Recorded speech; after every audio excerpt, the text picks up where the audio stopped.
Assalamualaikum warahmatullahi wabarakatuh. Di sini kami dari kelompok P7 yang mekanika tanah yang beranggotakan saya Kristina Widya NBI 128, Erlangga 129, Kuku 131, Dameruda 132, Tirafi 134, Syahril 135, Ari 141.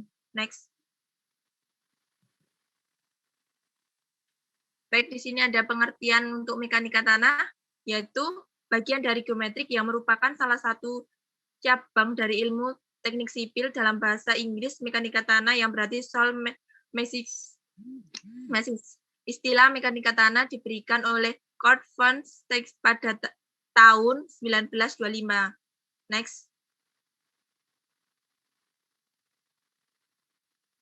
Tujuan dari praktikum mekanika tanah yaitu yang pertama, memperoleh pengetahuan mengenai pengambilan sampel tanah untuk diuji di laboratorium. Yang kedua, mengetahui dan memahami segi teknis dari penyelidikan tanah. Yang ketiga, mengenai sifat-sifat dasar penyebaran ukuran tanah. Next. Untuk tes volumetri, dasar teori, berat volume tanah, dasar teorinya, pada prinsip tanah ini terdiri dari air, udara, butiran tanah yang bersifat padat. Sifat umumnya berdasarkan harga dan tanah bisa dilihat sebagai berikut. Next.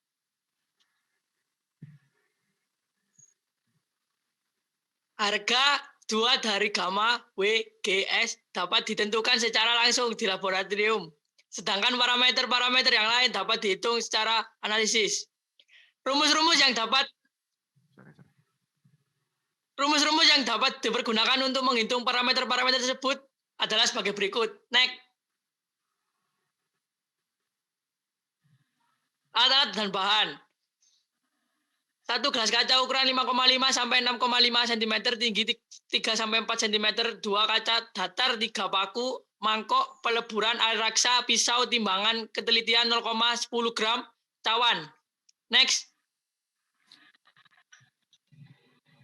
Langkah-langkah kerja dari tes volumetri dan gravimetri sebagai berikut.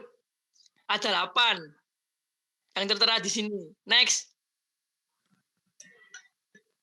Kadar air tanah. Kadar air tanah dinyatakan dalam persen volume, yaitu persentase volume air terhadap volume tanah. Cara ini mempunyai keuntungan karena dapat memberikan gambaran tentang ketersediaan air bagi tanaman pada volume tanah tertentu. Next.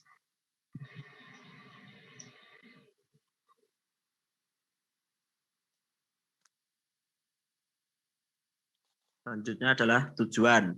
Yang pertama, menetapkan kadar air contoh tanah kering, kapasitas lapang, dan kadar air maksimum tanah dengan metode gravimetri. Yang kedua, mengetahui pentingnya kadar air di dalam tanah. Alat dan bahan, cawan, oven, timbangan dengan ketelitian 0,10 gram, pisau atau gergaji triplek atau kapi. Langkah kerja, yang pertama, timbang cawan yang tersedia. 2. Letakkan contoh tanah undisturbed atau asli.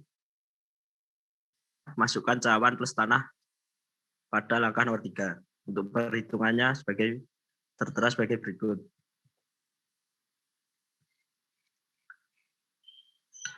Yang ketiga, specific gravity atau GS.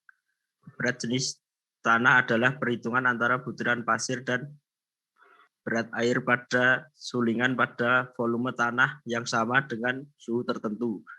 Berat jenis tanah dinyatakan dalam bentuk bilangan saja. Specific gravity atau GS didefinisikan sebagai berikut. Next. Tujuan dari percobaan adalah untuk menentukan berat jenis dari tanah berdasarkan nilai yang ditunjukkan pada data. Alat dan bahan, bejana volumetrik, termometer, timbangan dengan ketelitian 0,10 gram, mangkok proselin dengan penumbuknya, dan pipet. Analisa saringan dan gradasi buat butiran. Dasar teori mekanisme dari tanah adalah menentukan variasi ukuran partikel yang ada pada tanah. Variasi itu dinyatakan dalam persentase dan berat kering total. Cara umum untuk mendapatkan distribusi ukuran partikel tanah diantaranya dengan analisa saringan. Analisa saringan menggunakan satu set ayakan yang mana lubang-lubang ayakan mati berdasarkan diameternya. Untuk menentukan gradasi tanah, kita dapat mencari dengan rumus berikut. Next. Tujuan menentukan gradasi atau pembagian ukuran butir tanah atau Greensize distribution dari suatu sampel tanah dengan menggunakan suatu saringan. Alat dan bahan, timbangan dan neraca dengan ketelitian 0,1%, satu set saringan nomor 4, oven yang dilengkapi dengan pengaturan suhu memanasi sampai 100 derajat Celcius, 4. Alat memisah contoh, mesin mengguncang saringan, talam-talam, kuas, sikat kuningan, sendok, dan alat-alat lainnya. Next.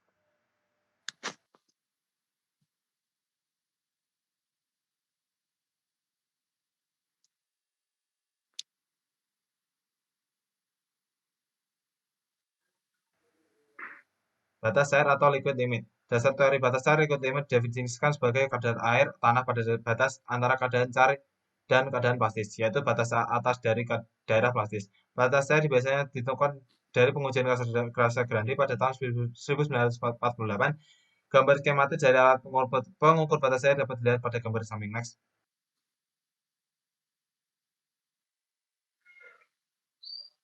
Tes konsistensi tanah. Tujuan praktikum batas air liquid limit adalah untuk menentukan nilai kadar air, yaitu batas di mana tanah mengalami perubahan dari kondisi cair menjadi plastis. Alat dan bahan. Satu set alat Casagrande, 2 alat pembuat alur, cawan, pisau ke spatula oven timbangan dengan ketelitian 0,10 gram, saringan nomor 40, nampan, dan lumping besi dan penumpuknya. Next.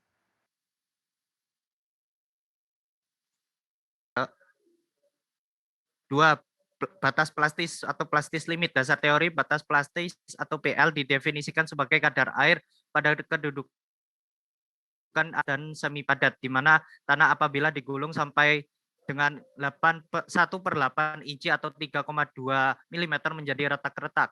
Batas plastis merupakan batas terendah dari tingkat keplastisan suatu tanah. Cara pengujiannya adalah sangat sederhana, yaitu dengan cara menggulung massa tanah berukuran elipsoida dengan telapak tangan di atas kaca datar.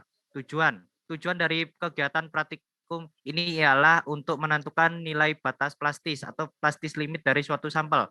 Rumus yang digunakan adalah sebagai berikut. Indeks plastisitas atau plastis limit atau PI adalah perbedaan antara batas cair dan batas plastis suatu tanah, atau PI sama dengan LL per PL. Alat yang digunakan atau alat dan bahan: 1 cawan atau makuk, 2 plat kaca untuk menggulung tanah, 3 nampan, 4 pisau atau kapi, 5 timbangan dengan ketelitian 0,1 gram. 3. Batas susut atau SL. Dasar teori batas susut didefinisikan sebagai kadar air pada kedudukan antara padat, yaitu persentase kadar air di mana pengurangan kadar air selanjutnya tidak mengakibatkan perubahan volume tanahnya. Tujuan dari kegiatan praktikum ini ialah untuk menentukan kadar air pada batas semi padat dan untuk menentukan sifat-sifat tanah. Volume ditentukan dengan mencelupkan dalam air raksa. Batas susut dinyatakan dalam persamaan sebagai berikut. Tes pemadatan atau Proctor test. Dasar teori pemadatan adalah suatu proses di mana udara pada pori-pori dikeluarkan dengan salah satu cara mekanis atau menggilas atau memukul atau mengolah. Tanah yang dipakai untuk pembuatan tanah dasar pada jalan, tanggul atau bendungan, tanahnya harus dipadatkan. Hal ini dilakukan untuk A. menaikkan kekuatannya, B. memperkecil daya rembesan airnya, C. memperkecil pengaruh air terhadap tanah tersebut. Percobaan-percobaan di dalam laboratorium yang umum dilakukan untuk mendapatkan berat volume kering maksimum dan kadar air optimum adalah Proctor competition atau uji pemadatan Proctor.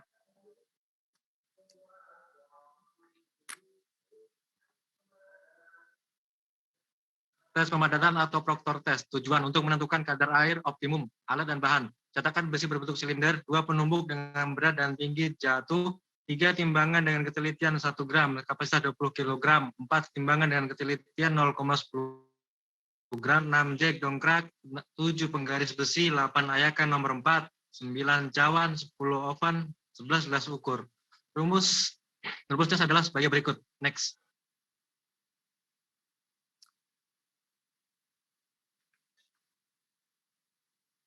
Rembesan. Dasar teori.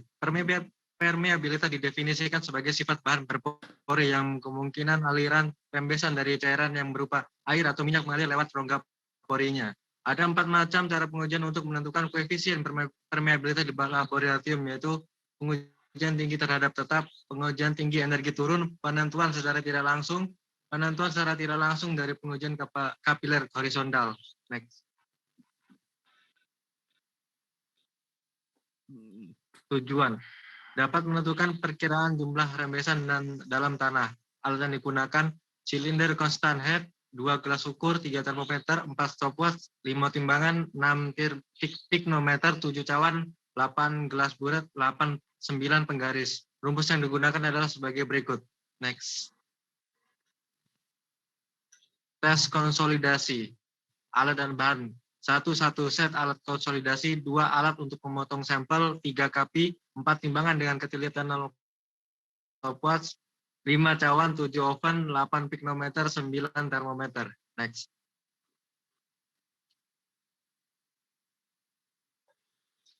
Yang selanjutnya adalah tes konsolidasi. Yang pertama, cara melakukan percobaan. A. Siapkan tanah asli dengan diameter dan tinggi melebihi ring konsolidasi.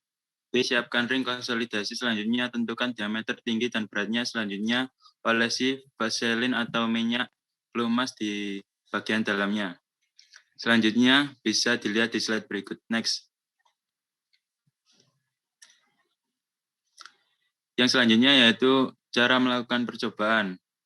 Ini lanjutan yang tadi ya. Yang F itu pasanglah batu porus di kedua permukaan ring yang berisi tanah yang telah disiapkan pada langkah nomor 4. Dan jangan lupa antara permukaan tanah dan permukaan batu porus harus diberi kertas filter dan masukkan ke tempat yang dikhususkan untuk percobaan sebagai berikut. Selanjutnya bisa dilihat di slide next. Penutup atau kesimpulan. Praktikum ini memberikan pengetahuan baru lagi kepada kami, yaitu tentang segala hal yang berhubungan dengan beberapa tes, diantaranya tes volumetri, tes gravimetri, konsistensi tanah, pembagian butir, pemadatan tanah, rembesan, dan konsolidasi. Dari tes tersebut, kami mendapatkan pengetahuan tentang sifat, jenis, bentuk, dan hal-hal yang terjadi dengan beberapa pengolahan yang berbeda-beda dengan fungsi yang sangat beragam. Demikian presentasi dari kelompok 7. Kurang lebihnya kami mohon maaf yang sebesar-besarnya. Terima kasih. Wassalamualaikum warahmatullahi wabarakatuh.